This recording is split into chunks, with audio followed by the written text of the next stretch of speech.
saya akan menjelaskan kepada kalian semua mengenai hubungan analisis SWOT dengan manajemen sumber daya manusia.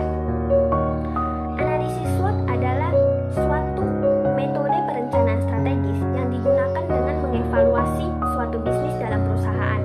Apa sih yang dievaluasi di sini? Nah, terdapat 4 hal yang dievaluasi, yang dibagi menjadi 2 faktor, yaitu faktor internal dan eksternal. Di dalam faktor internal ini terdapat strength atau kekuatan dan weakness atau kelemahan. Dan di dalam faktor eksternal terdapat opportunity atau peluang dan threat atau ancaman. Sedangkan manajemen sumber daya manusia ini adalah suatu perencanaan, pengorganisasian, pengarahan, pengawasan, dan juga pengembangan agar mencapai tujuan. Tujuan dari manajemen sumber daya manusia ini yang utama adalah meningkatkan dukungan sumber daya manusia. Kedua, meningkatkan efektivitas organisasi. Ketiga, meningkatkan produktivitas pegawai. Keempat, meningkatkan kedisiplinan pegawai. Dan yang kelima adalah mengurangi tingkat perputaran kerja atau meningkatkan loyalitas pegawai pada organisasi. Di dalam kegiatan manajemen sumber daya manusia ini juga dikategorikan menjadi 4 macam, yaitu yang pertama, persiapan dan pengadaan. Yang kedua, pengembangan dan penilaian. Yang ketiga, pengompensasian dan perlindungan. Dan yang terakhir adalah hubungan-hubungan kepegawaian. Jadi, hubungan analisis SWOT dengan manajemen sumber daya manusia adalah pertama, di dalam strength atau kekuatan dengan pengembangan dan penilaian. Setiap perusahaan tentunya akan melakukan suatu analisis kemampuan atau kekuatan yang dimiliki perusahaannya untuk dibandingkan dengan perusahaan lainnya sebagai pesaingnya. Hal ini berhubungan dengan pengembangan dan penilaian. Di dalam pengembangan dan penilaian, perusahaan akan memberikan pelatihan kepada pegawainya yang telah bekerja secara berskala untuk meningkatkan produktivitas mereka. Kemudian, mereka akan menilai apakah pegawai tersebut telah memberikan kinerja sesuai dengan yang diharapkan perusahaan tersebut. Kedua, di dalam weakness atau kelemahan dengan persiapan dan pengadaan. Setiap perusahaan juga tentunya akan melakukan analisis kelemahan di dalam perusahaannya, sehingga mereka memerlukan suatu ketelitian agar tidak terjadi kendala yang serius terhadap perkembangan perusahaannya. Hal ini berhubungan dengan pengadaan dan persiapan.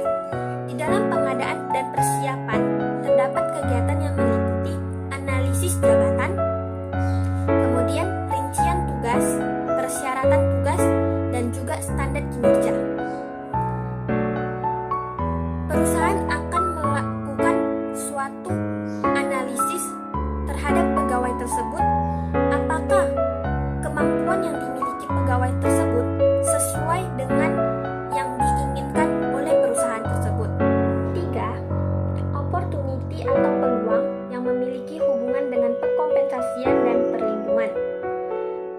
Setiap perusahaan wajib memberikan sebuah perlindungan kepada pegawainya, yaitu program kesejahteraan, untuk membuat pegawainya lebih nyaman dan aman bekerja di dalam perusahaan.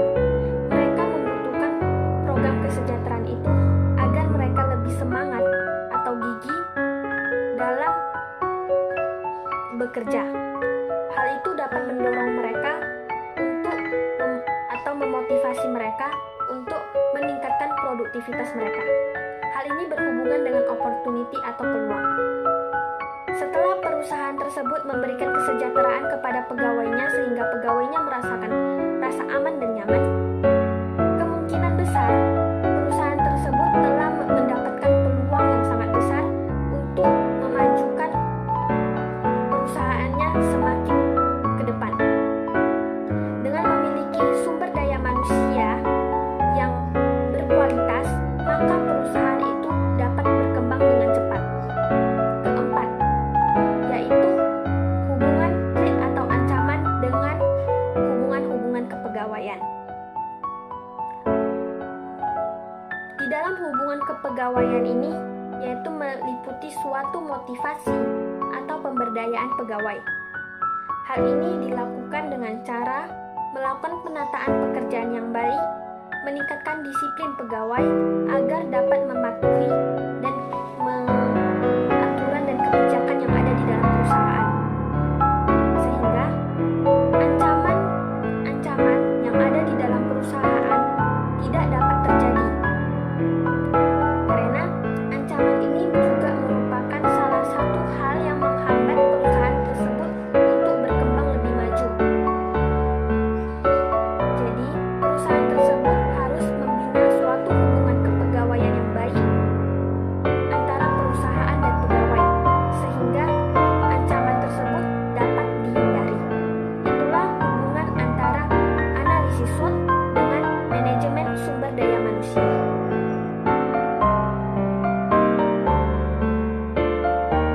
Contoh analisis SWOT yang memiliki hubungan dengan manajemen sumber daya manusia yang akan saya ambil adalah Bank BCA. Dalam segi strength atau kekuatan. Pertama, Bank BCA menjadi pelopor dalam infrastruktur pendukung National Pay System. Kedua, Bank BCA menjadi bank pertama di Indonesia yang memberikan proses edukasi yang sistematis terhadap layanan ATM dan internet banking. Ketiga, reputasi Bank BCA ini telah dikenal di dalam maupun di luar negeri sebagai bank yang tepat dalam pengambilan keputusan untuk pemilihan teknologi dan waktu penerapannya. Dan yang paling penting yang memiliki hubungan dengan pengembangan dan penilaian ini adalah Bank BCA memberikan pelatihan terhadap pegawainya sehingga dapat memberikan pelayanan yang baik kepada nasabahnya. Dalam segi weakness atau kelemahan, Bank BCA memiliki kondisi mesin yang kurang memadai. Kedua, tidak cukupnya sebuah modal.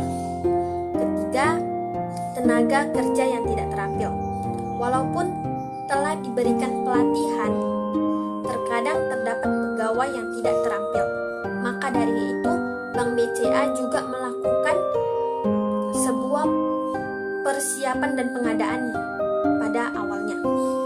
Mereka akan melakukan syarat-syarat terhadap calon pegawai yang akan bekerja di Bank BCA, sehingga mereka akan menyesuaikan kemampuan yang dimiliki pegawai tersebut dengan jabatan yang akan diterimanya.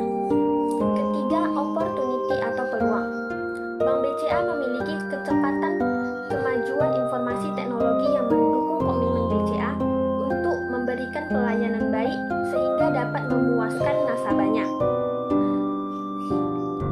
Tentunya, jika hanya memiliki teknologi yang maju tanpa memiliki sumber daya manusia yang berkualitas, nasabah juga tidak akan puas.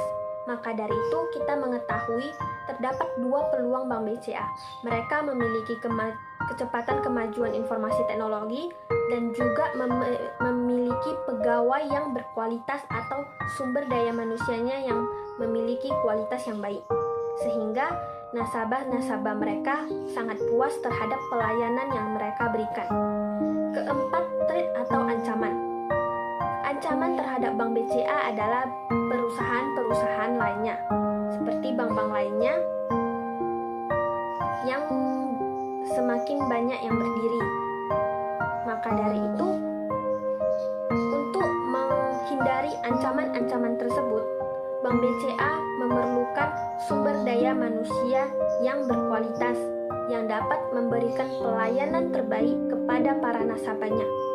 Hal ini berhubungan dengan hubungan kepegawaian. Jika Bank BCA memberikan sebuah kebijakan atau aturan kepada para pegawainya yang membuat para pegawainya disiplin terhadap aturan tersebut, maka para pegawai juga akan memberikan suatu pelayanan yang sangat baik terhadap nasabah mereka. Sekianlah contoh yang dapat saya berikan mengenai hubungan analisis SWOT dengan manajemen sumber